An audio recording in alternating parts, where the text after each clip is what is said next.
Hi guys, happy birthday to you, happy birthday to you, happy birthday dear Pankaj, happy birthday to you. Sir टुकड़ा टुकड़ा मत करो, एक ही टुकड़ा करो। सबको खिलाएंगे ना, चिप जवाब से आएगा। इसको कुछ बोलना है? जिसका बर्थडे पहले उसको खिलाया जाता है। बर्थडे पे तो खिलाओ पहले। हाँ यार, पहले वो खिलाएगा ना। अब वही काट के खाएगा तो उनका कैसे पता चलेगा?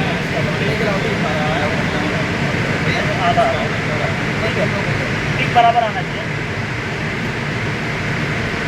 सारा ब्लॉग चल रहा है। सब ब्लॉग चल रहा है।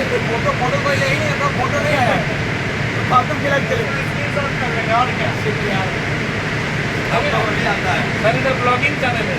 ये भाई मैं अपने हिस्से का भी लिया नहीं हुआ, थोड़ा सा लिया था, थोड़ा सा लिया था।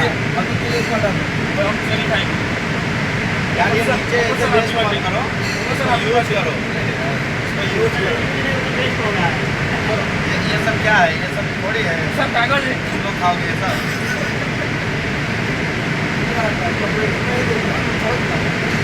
एक गिलास नहीं लाया। प्लास्टिक का है।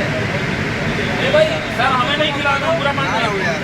हम लोग हाय गाइस, ये हम खा रहे हैं। ये सुनो भाई, सर हम ब्लॉगिंग अरे पंकज को खिलाओ ना पहले। हमको कोई खिला नहीं रहा है। हो गया